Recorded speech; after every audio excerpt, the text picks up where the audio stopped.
자, 역사는 영적인 관점으로 바라보는 그 역사관이 우리 그리스도인에게는 아주 중요합니다. 이 세속 역사관도 다양해요. 관점이 참 다양하죠. 그러나 우리 성도들은 성경을 통해서 이 세상 역사를 꼭 바라봐야 돼요. 그거를 모르면은 사실은 성경의 내용도 그렇지만 우리의 구원, 또 이 세상의 종말, 이 모든 것들에 대해서 사실 무지해서 그만 영적인 그냥 혼란을 겪을 때가 많이 있어요. 특히 이제 요한계시록은 절대 요한계시록이 그냥 무슨 환상, 알아듣지도 못할, 이해하지도 못할 그런 환상을 적은 환상문학이 아니에요. 물론 신구약 중간기에 유대인들이 하도 이방인들에 의해서 고통을 많이 받으니까 그런 환상문학을 많이 썼어요. 그러나 이 계시록은 절대 그러한 참 허무맹랑한 그러한 환상문학이 아니라 진짜 마지막에 하나님께서 이루실 일을 하나님이 미리 계시해 놓은 그러한 내용입니다. 그런데 이 계시록의 내용은 이 세상 역사와 맞물리게 돼 있단 말이에요. 성경은 역사적 근거가 있어요. 우리가 구약에 보면은 출애굽기도 그렇죠. 역대상하, 열왕기상하, 이사야서, 예레미야서 다 역사적인 근거가 있는 바탕 위에서 하나님이 계시한 거란 말이에요. 그래서 성경을 연구하는 학자들은 그 성경이 그 배경이 되는 시대를 꼭 연구하고 그 바탕 위에서 그 성경의 내용과 사건을 꼭 파악해야 됩니다. 그걸 통해서 성경이 사실이고 성경은 진실하다는 것을 확증이 되는 거예요. 그래서 요한계시록도 역시 마찬가지. 요한계시록도 많은 부분에 있어서 정말 이러한 일이 일어나겠는가, 이러한 참 놀라운 일들, 정말 상상하기도 힘든 이러한 일들이 일어나겠는가, 그런 생각이 들 수도 있지만, 그러나 반드시 이 요한계시록의 사건은 앞으로 성취될 그러한 사건이라는 것을 우리가 꼭 명심하고 이 말씀을 듣고 이 말씀을 읽어야 돼요. 그래서 요한계시록 17장은 주요한 그 내용이 뭐냐면, 여기서 보면은 큰 음녀와 짐승이 나와요. 그래서 요한계시록 17장 1절에 보면은 일곱 대접을 가진 일곱 천사 가운데 하나가 와서 내게 말하기를 이리 와라. 내가 많은 무리에 앉은 큰 음녀가 받을 심판을 내게 보여주겠다. 큰 음녀. 이 큰 음녀가 이제 이 요한계시록 17장에 나옵니다. 그 다음에는 또 누가 나오냐면, 그 다음에는 3절에 보면은 그때 내가 붉은 짐승 위에, 이 붉은 짐승, 이 짐승이 나와요, 짐승. 그래서 요한계시록은 이 큰 음녀와 이 붉은 짐승이 이제 이 세상을, 만국을 아주 혼란하게 하고 파괴하고 또 교회와 우리 성도들을 아주 심하게 대적해서 그런 일들로 인한 그러한 엄청난 사건들이 이제 요한계시록 17장에 그대로 나오게 되어 있습니다. 그래서 14절에 우리가 말씀해 본 것처럼 여기서 그들이 누구냐면 큰 음녀와 짐승이에요. 이 큰 음녀와 이 붉은 짐승이 어때요? 어린 양과 싸우겠으나 뭡니까? 예수 그리스도와 싸우겠으나 어린 양께서 그들을 이기실 것이니 이는 그분이 만주의 주님이시며, 그러니까 모든 이 세상의 주인이라는 뜻이죠. 또 만왕의 왕, 세상 모든 왕들의 왕이다 이거예요. 저 온도가 좀 낮췄으면 좀 덥네 여기가 자꾸 막 열이 나네. 좀 되죠. 시원하게. 그래서 이 적그리스도와 큰 음녀는 이 세상 끝날 때까지 하나님께서 저들을 멸망시킬 때까지 어때요? 계속 싸우는 거예요. 그러니까 역사는 보이지 않는 역사를 우리가 꼭 알아야 되는데 보이지 않는 역사의 그 핵심이 뭐냐면 다른 게 아니에요. 이 원수 마귀와 어때요? 교회, 예수 그리스도와 계속해서 어때요? 싸우는 거예요. 싸우는 거. 그러니까 우리 그리스도인들이 알아야 될 게 뭐냐면 그리스도인들은 이 땅에서 신앙생활하는 것 자체가 그냥 내가 뭐 교회 다니고 예배 드리고 그것만 생각하면 안 돼요. 뭡니까? 보이지 않는 이 악의 세력, 큰 짐승, 이 음녀, 이 큰 음녀가 어때요? 우리 성도들과 교회를 계속해서 어때요? 공격하고 괴롭히고 싸움을 자꾸 부추기고 그걸 꼭 염두에 둬야 된단 말이에요. 그래서 절대 신앙생활은 교양생활이 아니에요. 신앙생활은 그저 좋은 말씀 듣고 오늘도 내 마음이 평안하고 그게 아닙니다. 신앙생활은 이 죽고 사는 문제예요. 단순히 그냥 뭐 신앙생활 잘하고 못하고 차원이 아닙니다. 오늘 14절 말씀처럼 그들이 어린 양과 싸우겠으나 이 싸움이란 말이에요. 싸움. 그러니까 성도들은 신앙생활이 싸움이라는 것을 꼭 전제로 하고 꼭 신앙생활을 해야 됩니다. 그래야 신앙생활이 어렵고 또 많은 시험도 있고 환난도 있고 또 진짜 우리의 신앙 때문에 정말 엄청난 핍박이나 어려움을 겪을 때 그래야 이해가 되는 거예요. 내가 이거 뭐 교회 다니고 기도하는데도 왜 이러지? 왜 이렇게 어렵지? 그거는 신앙생활이 그냥 마치 신앙이라고 하는 것이 그냥 뭐 우리의 삶의 안전함을 추구하는 그렇게만 이해하고 있었기 때문에 그러는 거예요. 그래서 절대 신앙생활은 이거는 참 심각한 문제고 어려운 문제고 이거는 이 세상 끝날까지 절대 끝나지 않을 그 싸움이라는 것을 알고 신앙생활을 해야 돼요. 그래서 성도는 이 신앙생활 자체가 아주 지독한 마귀와 보이지 않는 마귀, 이 원수 마귀, 약한 세력들과의 이 싸움이라는 전제를 가지고 우리가 교회, 예배, 기도, 또 심지어 기독교 사역, 선교, 전도 이게 다 그 배경에서 이루어지는 겁니다. 절대 여러분 신앙생활을 그저 안일하게 그냥 우리가 그저 살아가는데 좀 도움이 되는 그저 살아가는데 뭐 축복받고 그런 차원으로 제발 여기지 말아야 돼요. 그게 너무 깊이 그게 너무 깊이 스며들다 보니까 특히 우리나라 같은 경우는 저 순복음 때문에 오순절 은사주의 때문에 이 신앙생활 자체가 어떻게 보면 잘 먹고 형통하고 여기로만 다 인식이 돼버리는 거예요. 그러니까 교회를 나오는 목적도 그걸 이루려고 나오는 거지. 진짜 마귀와의 싸움, 하나님을 대적하고 교회를 대적하는 사단과의 대결, 이러한 어떤 극한 영적인 이러한 전쟁이나 이런 것들을 잘 염두에 두질 않아요. 그러니 당연히 기도도 현찮고 금식도 안 하고 철야도 안 하고 그냥 그냥 평안한 가운데 그저 신앙인을 통해서 그냥 내 삶을 뭔가 좀 보탬이 되게 하는 자꾸 그렇게만 나간단 말이에요. 그게 이 기독교가 변질이 되는 하나의 모습이에요.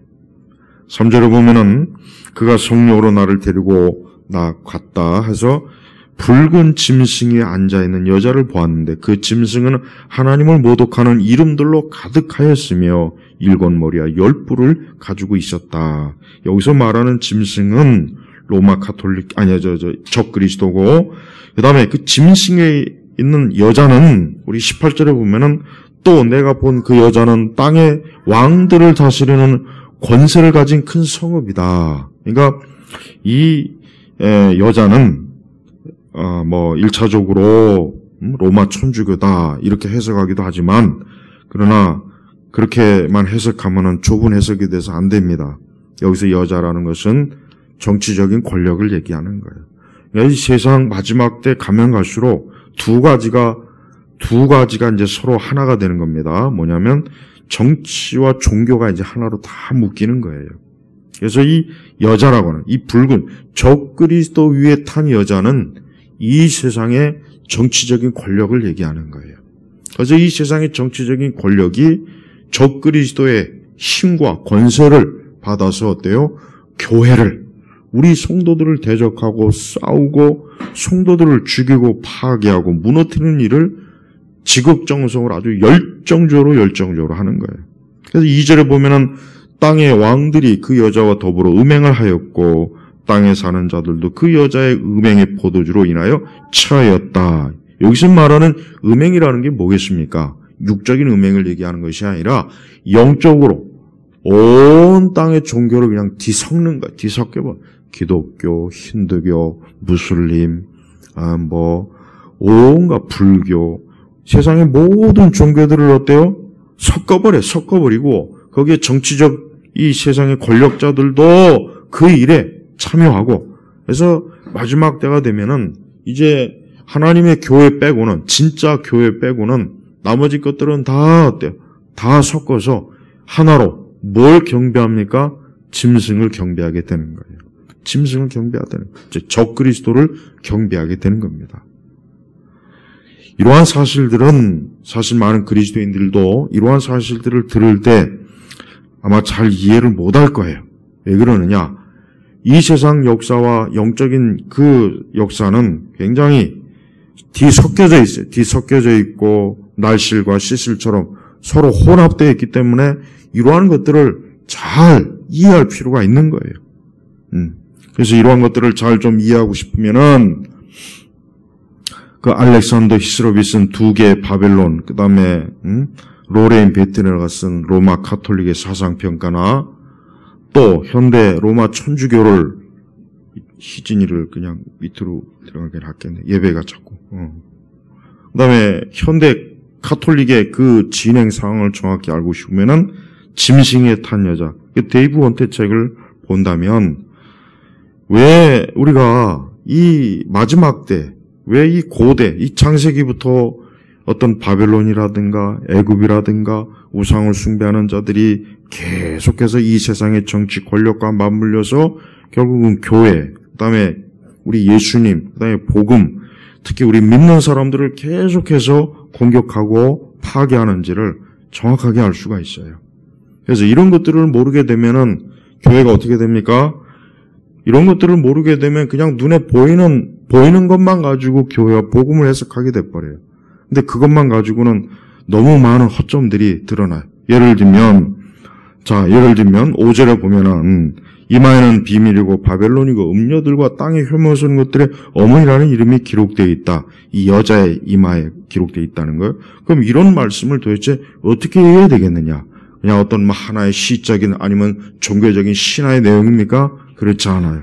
이 바벨론이라는 것 자체도 뭡니까? 벌써 고대부터 이방 종교, 우상, 그 다음에 적그리스도, 하나님의 백성들을 파괴하는 그런 거대한 세력이 이 바벨론이란 말이에요. 근데 그 바벨론이 망했어요. 우리가 알고 있는 바벨론, 예를 들면 고대 바벨론이나 신바벨론 둘 다 벌써 오래전에 망했습니다. 그러나 영적으로는 망하지 않았다는 거예요. 영적으로 망하지 않았다는 거예요. 바로 그리스도인들이 이런 걸 이해해야 돼요. 애굽 망했죠. 성경에 말하는 애굽 망했어요. 바벨론도 망했어요. 물론 그들의 뒤를 이은 혈육들은 아직도 있겠지만 공식적으로 얘기하면 망했습니다. 그러나 영적으로는 아직도 애굽이 있고 바벨론이 있는 거예요. 그러니까 그리스도인들이 명심해야 될 게 뭐냐면 성경에서 말한 이런 바벨론이니 애굽이니 이걸 옛날 얘기로만 보면 안 돼요. 문자적으로는 옛날 얘기겠죠. 그러나 영적으로는 하나님 보실 때는 아직도 애굽의 세력 바로 왕이 이 세상을 그냥 뒤죽박죽해서 온통 세상을 어때요? 자기 밑에 마귀의 노예, 사단의 노예로 지금 부리고 있고, 그리고 바로가 이스라엘 백성들에게 계속해서 핍박하고 괴로운 것처럼 이 보이지 않는 이 애굽의 바로 왕은 지금도 마귀가 계속해서 교회와 믿는 성도들을 파괴하는 거예요. 자, 바벨론도 신바벨론, 구바벨론 다 망했습니다. 둘 다 망했어요. 그러면 이제 끝난 겁니까? 그러면 성경에 나와 있는 바벨론, 이 바벨론은 이제 옛날, 그러니까 이제 우리가 바벨론에 대해서 굳이 신중하실 필요 없구나. 그럴까요? 아니에요. 이 세상 자체가 지금 바벨론이에요, 바벨론. 여러분, 바벨론이라고 하는 제국은 역사적으로 보면은 이 고대 세계 중에 애굽 다음으로, 어쩌면 애굽보다 더 성경에서는 이 바벨론은 거대합니다. 그 세력도 거대하고 거기에서 모든 이교 신화들이 다 나와요. 아까 그 알렉산더 히스롭의 두 개 바벨론 그 책에 보면 정확하게 나와 있어요. 그런 고대 온갖 귀신과 우상과 거짓 종교들이 그런 그 시대로 끝나냐? 아닙니다. 지금도 이 바벨론은 어때요? 거대하게 온 세상을 지금 휘담고 있는 거예요. 그 가운데 지금 우리 교회가 있고 그 가운데 우리 그리스도인이 있어요. 그럼 우리는 어떻게 살아야 되겠습니까? 어떻게 하나님을 경외하겠습니까? 이러한 세력들이 그냥 이제는 시대가 변했으니까 이제는 우리에게 별 위협도 안 되고 아무 문제가 안 될까요? 그렇지 않아요. 여전히 성경에 있는 그대로 이 애굽이나 바벨론은 계속해서 이스라엘을 괴롭힌 것처럼 오늘 시대, 신약 시대는 어때요? 교회를 괴롭혀요. 우리 믿는 성도들을 괴롭힙니다. 그런데 이 요한계시록 17장에 가면은 이제 마지막 때는 아주 더 노골적이 돼가지고 그때 이제 이 세상의 권력자들은 옛날에 이 고대 바벨론을 회복하자. 옛날에 그 고대 바벨론을 회복해서 온 땅을 하나로 만들고 하나의 종교로 만들고 이제 더 이상 저 하늘에 계신 하나님이니 뭐니 교회니 복음이니 하는 것들을 다 없애버리자. 앞으로 그렇게 된다는 거예요. 이 요한계시록 17장의 내용이 바로 그 내용이에요. 이 적그리스도와 이 땅에 있는 정치 권력이 얼마나 강하게 결합되어 있느냐. 아까 3절에 있처럼 그때 내가 붉은 짐승이 앉아있는 여자. 데이브 헌트는 이 말씀을 근거로 짐승에 탄 여자라고 이런 책 제목을 썼죠. 그 책 아마 제가 예전에 많이 추천해서 다 읽었을 겁니다. 근데 데이브 헌트는 그 여자를 이제 로마 카톨릭으로 보는 겁니다. 로마 카톨릭으로 보는 종교개혁자들이나 전통적인 복음주의자들은 여기서 말하는 여자를 카톨릭으로 거의 다 해석을 합니다. 근데 그것도 틀린 얘기는 아니에요. 예. 9절에 보면은 여기에 지혜를 가진 자의 마음이 있으니 7머리는 여자가 앉은 7산이고 지금 로마가 사실은 7 언덕 위에 세워진 도시거든요. 그러니까 종교개혁자들도 그 로마라는 도시 자체가 7 언덕 위에서 도시가 형성이 됐어요. 그러니까 문자적으로 이거는 분명히 이 여자는 로마 카톨릭이다. 이제 그렇게 해석을 하는 거죠. 그러나 이 성경이 기록되어 있을 때 그 당시 로마는 아직 천주교가 나오기 전입니다. 그러니까 우리가 알아야 될 것은 앞으로 로마 천주교가 되었던 뭐가 되었던 한 가지 분명한 것은 이 여인은 여기서 말하는 이 여인이라고 하는 게 영적인 거죠. 이 여인은 어때요? 앞으로 반드시 어때요? 이 교회를 파괴하는 거대한 종교 세력이 분명하다는 건 틀림없어요. 네. 그러나 천주교 하나만이 그렇지 않아요. 이 땅에는 모든 종교들이 하나로 합해서 결국 뭔가 어린 양과 싸우는 겁니다. 적그리스도와 세상의 모든 통합된 정치, 종교적 권력이 어때요? 믿는 자들, 우리 성도들, 우리 교회를 아주 쥐잡듯이 잡아서 죽이고 파괴하고 무너뜨리고 그 짓을 하는 거예요. 그러나 그런다고 해서 교회와 우리 믿는 성도들이 망하겠습니까? 자, 14절 보면은 계속 보면은 거기 뭐라 했습니까? 이는 그분이 만주의 주님이며 만왕의 왕이시기 때문이다. 또 그분과 함께 있는 자들 곧 부르심을 받고 택하심을 입은 신실한 자들이 이길 것이다. 우리가 알아야 될 건 뭡니까? 궁극적으로 전쟁은 누가 이깁니까? 교회가 이깁니다. 우리 믿는 자들이 이깁니다. 하지만 그 과정은 굉장히 혹독해요. 우리가 지금까지 요한계시록을 봐왔지만은 사실 성도들은 계속해서 죽어나갑니다. 순교합니다. 저들에 의해서 핍박을 받고 고생을 하고 쫓겨다니고 광야로 쫓기고 사실 교회나 우리 성도들은 겉으로 볼 땐 이겼다고 할 수가 없어요. 계속해서 어려움을 당합니다. 그러나 궁극적으로 어때요? 이 바벨론과 큰 음녀와 적그리스도 짐승 온 세상은 결국 예수 그리스도 앞에 패하는 거예요. 그래서 성도들은 우리가 비록 지금 소수이고 세상은 거대하고 세상의 권력이 그 강한 힘으로 교회를 막 압박하고 몰아댈 때에도 절대 거기에 겁을 먹거나 주눅들지 말고 결국은 어때요? 이길 것이다. 이긴다고 하나님께서 딱 정해놨어요. 그러니까 이기는 거예요. 지는 일이 없어요. 하나님이 이기게 하시니까 이기는 겁니다. 그래서 우리 성도들은 어떠한 일이 있어도 지금 이 땅이 어때요? 또 하나의 바벨론 제국을 완성한다고 보면 돼요. 또 하나의 바벨론 제국이 지금 완성이 되는 거예요. 그래서 세상의 정치나 문화나 경제는 지금 어디로 향한다고 보면 되냐? 거대한 바벨론을 지금 만드는 거예요. 이 바벨론 제국의 전성기는 엄청난 거예요. 그 당시 그 주변을, 그 바벨론을 중심으로 그 주변에는 모든 민족들이 다 바벨론 앞에 무릎을 꿇었어요. 거기에 그 통치를 받았단 말이에요. 근데 지금은 어때요? 지금도 이 거대한 바벨론이 형성이 되고 있는 거예요. 형성이. 천천히 아주 형성이 되기 때문에 우리가 그걸 다 알아차리지 못하지만 이게 지금 어때요? 바벨론 거대한 제국 형성이 되면서 결국은 어때요? 적그리스도가 그 거대한 바벨론을 통해서 세상을 자기 마음대로 통치하는 그 구조를 지금 만들고 있는 겁니다. 그래서 여러분, 우리 성도들은 이러한 시대적인 상황이, 이러한 영적인 시대적인 상황이 그냥 우리가 알지 못하는 새에 이루어지겠지만은, 그러나 이것은 반드시 이루어지고 있고 지금 이루어져 가는 과정이라는 걸 알아야 돼요. 6절에 보니까 또 내가 보니 그 여자가, 여기서 큰 음녀예요.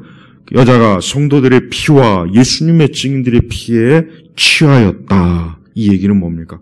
그만큼 성도들을 많이 죽인다는 거예요. 그만큼 얼마나 많은 순교의 피를 흘렸으면 취하였다. 피에 취하였다. 이 표현이 뭡니까? 그만큼 그리스도인들을 많이 죽였다는 겁니다. 엄청나게 학살하고 죽이고 해서 그 피가 넘친다는 거예요. 예.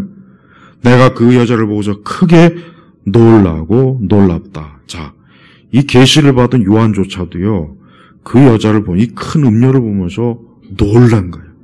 그만큼 너무나 큰 이 거대한 세력이라 요한조차도 그 환상 가운데서 놀랄 정도로 엄청나게 파괴적인 힘이라는 거예요.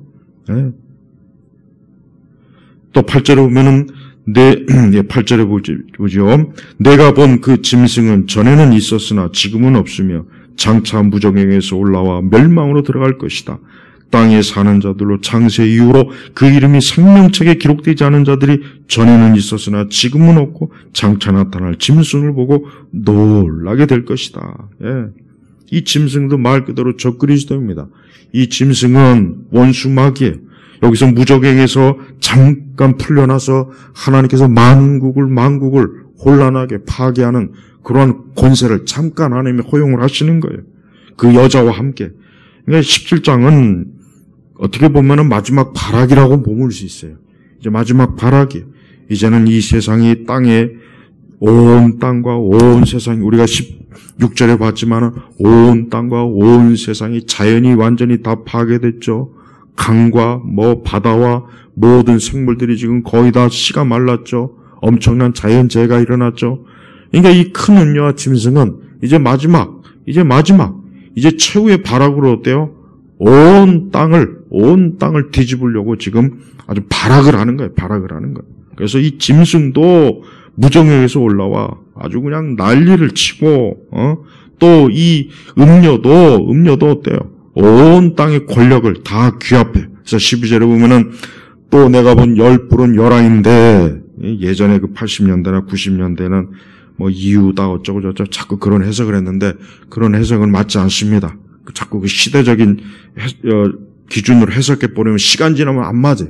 그러니까 그런 관점으로 해석하지 말고 여기서 뿔, 열왕 뭡니까? 온 세상의 권력자를 얘기하는 거예요. 유럽뿐이겠습니까? 아시아도, 북미도, 남미도, 아프리카도. 그러니까 마지막 때 되면은 이 땅의 왕들은 누구 편에 섭니까? 짐승의 편에 서는 거예요. 음녀의 편에 서는 거예요. 그쪽 편으로 다 가는 거예요. 그래서 2절에 보니까 땅의 왕들이 그 여자와 더불어 음행하였고, 보세요. 땅의 왕들이 복수로. 그러니까 그때 온 땅의 세상에 대통령이든 주상이든 이 권력자들은 어때요? 다 음녀와 짐승의 편에 서갖고 누구를 대적합니까? 교회를 대적하는 거예요. 저는 이러한 현상들이, 전조들이 조금씩 나타난다고 여겨져요. 예, 지금은 조금씩 나타나고 있어요. 그래서 교회와 우리 믿는 성도들이 예배와 모임을 회방하는 것도 이게 그냥 나오는 게 아닙니다. 그냥 단지 의학적 어떤 방역 차원에서 나온다기보단 조금씩 어때요? 이 땅의 왕들이 이 음료와 짐승과 함께 힘을 합쳐서 점점 교회를 어때요? 자꾸 이 사회에서 이 땅에서 자꾸 몰아내려고 하는 그런 시도를 조금씩 보내는 거예요. 그래서 성도들은 이러한 현상들에 대해서 가볍게 여기면 안 됩니다. 그저 잠깐 있다가 시간 지나면 해결되겠지. 아니에요. 한번 시작된 거는 끝까지 가게 돼 있어요. 절대 짐승이나 큰 음료는 그렇게 호락호락 하지 않아요. 아주 치열하게 어때요? 집요하게 우리 교회와 성도들을 반드시 짓밟으려고 하는 게 이게 이 음료와 이 짐승이 가지고 있는 마음이에요. 마음. 네. 15절에 보면은 또 천사가 내게 말하였다. 내가 본 음녀가 앉아있는 물들은 백성들과 무리들과 나라들과 언어들이다. 여기서 말해주는 건 뭡니까?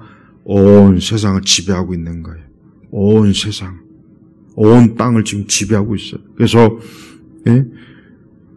백성들과 무리들과 나라들과 언어들이다. 다 복수형으로 취하잖아요. 그러니까 온 땅에 있는 모든 종족과 민족을 모든 언어들을 어때요? 다 통합해서 이 짐승과 큰 음녀가 자기 이 바벨론을 다시 세우는 일에 힘을 합쓰는 겁니다. 그래서 17장의 내용은 뭐냐면 하나님에 대해서 끝까지 싸워서 이기겠다는 의지를 보이는 거예요. 끝까지 우리가 싸우겠다. 우리가 하나님의 아들 예수 그리스도 저 교회와 저 하나님과 싸워서 기어코 우리가 이기겠다. 그래서 다시 거대한 바벨론을 다시 만들어서 이 땅이 오직 이 바벨론의 온갖 그 더러운 우상과 그 잡기들을 숨기는 그러한 세상으로 만들겠다 하는 그 의지를 이 17장에서 보여주는 겁니다. 근데 하나님께서 그걸 허락하십니까? 그래서 18장으로 넘어가면은 하나님께서 이제는 아주 결정적으로 어때요?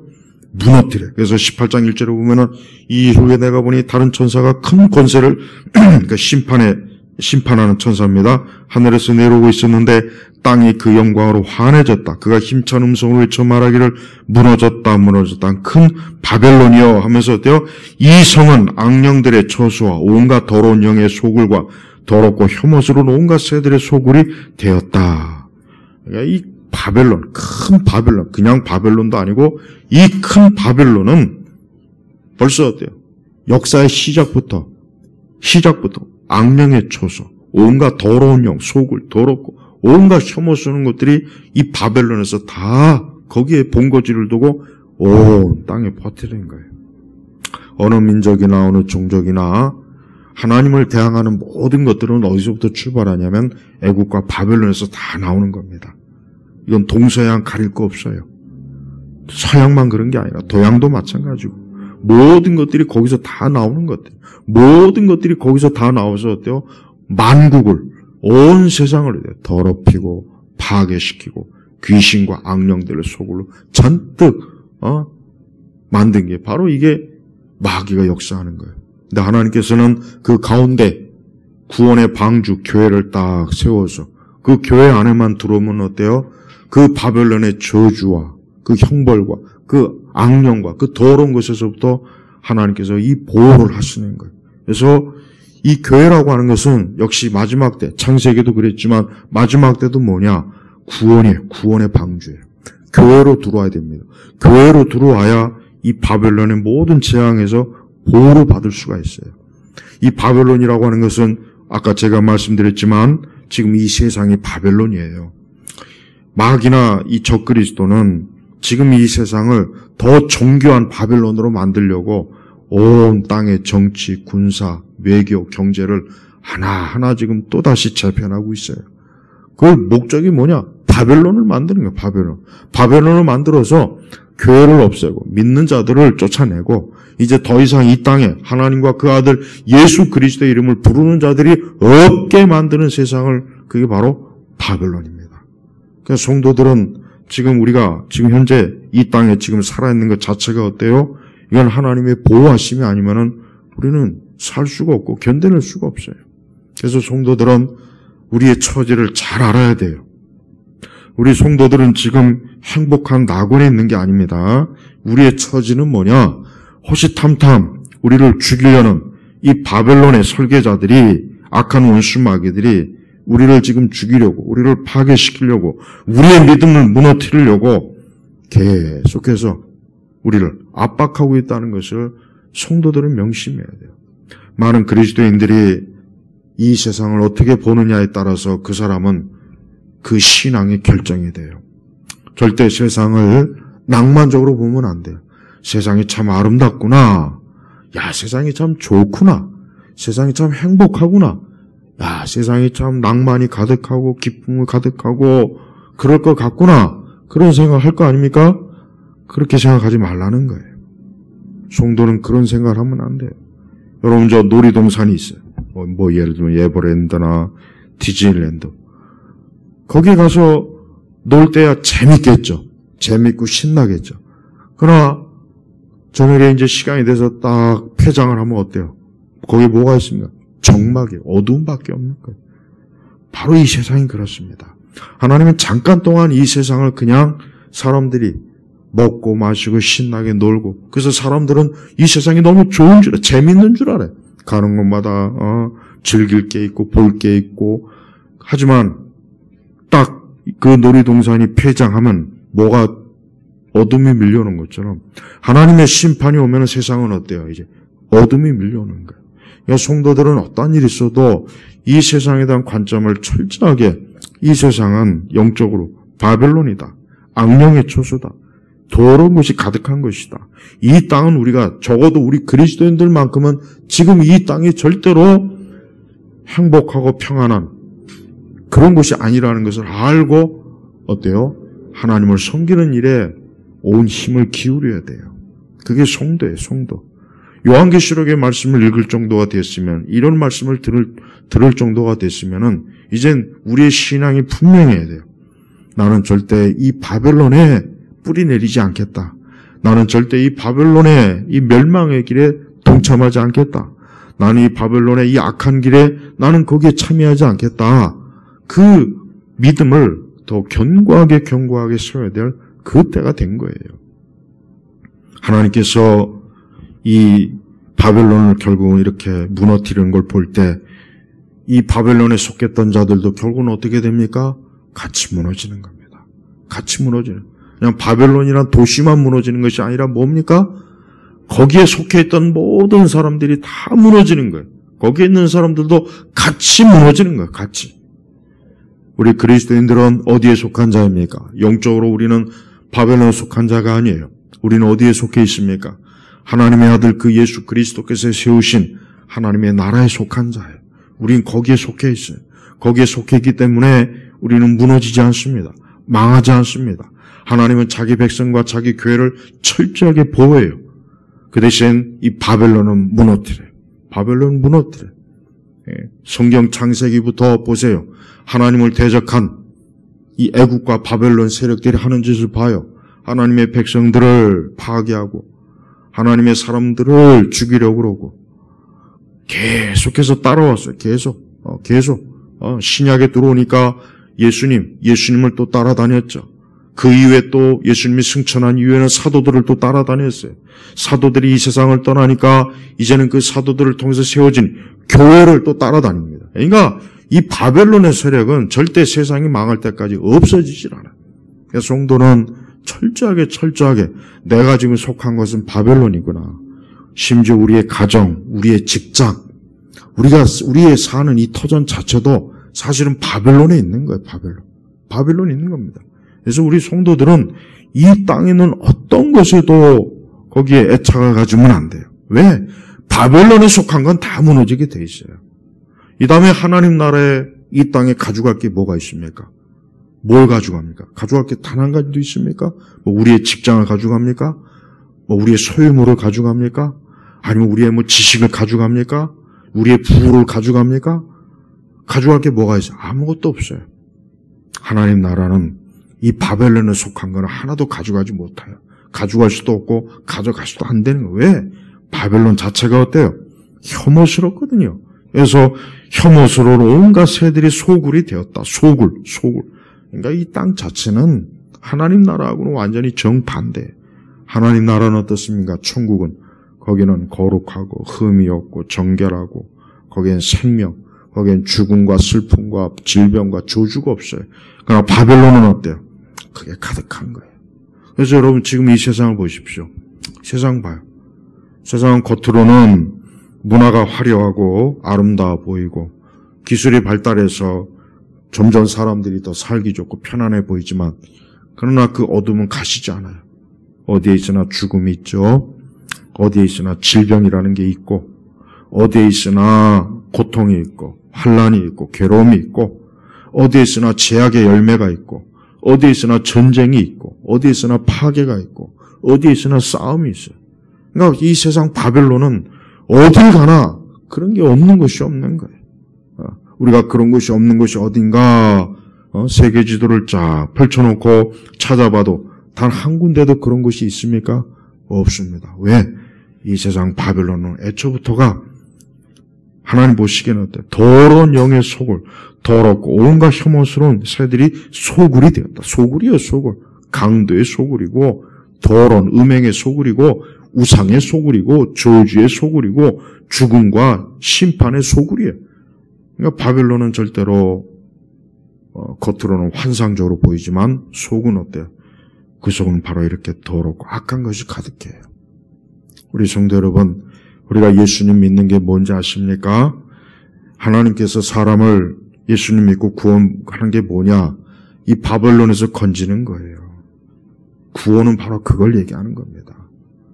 하나님께서 우리를 구원하시는 의미는 이 멸망을 바벨론에서 건져내서 우리를 어때요? 새하늘과 새 땅, 하나님 나라로 들여보내서 거기서 영원한 영생을 누리는 거예요.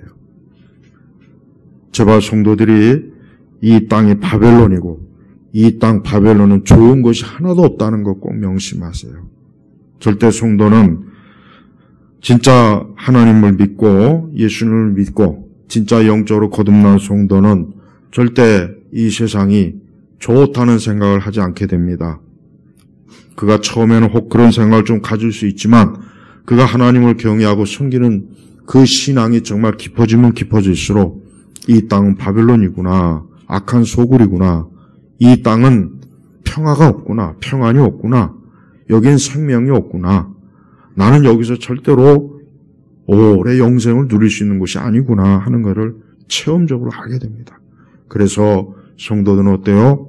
하늘에 소망을 두는 거예요. 저 하늘, 저 하나님의 나라에 소망을 두고 저 영생에 이를 것을 간절히 사모하게 되는 겁니다. 이제 멀지 않아 어느 때가 되던 이 큰 음녀와 이 붉은 짐승이 오늘 이 계시록 17장에 있는 말씀 그대로 온 세상을 뒤집고 황폐시킬 날이 올 겁니다. 그러나 성도들은 두려워하지 말고 오늘 우리 주님이 분명하게 약속했어요. 이길 것이다. 분명히 약속했어요. 이길 것이다. 이긴다는 약속의 말씀을 굳게 붙잡으세요. 절대 우리는 무너지지 않아요. 우리는 믿음으로 승리합니다. 우리는 예수 그리스도의 그 십자가, 승리한 십자가예요. 멸망의 십자가가 아니에요. 부끄러운 십자가가 아닙니다. 승리한 거예요.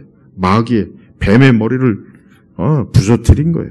그래서 마지막 때 이제 결정적으로 하나님께서는 이 짐승, 이 뱀을 무너뜨리고 이 음녀도 결국은 무너질 것이고 음녀와 함께한 거짓 선지자와 이 세상의 왕들도 다 멸망의 길로 하나님이 무너뜨릴 거예요.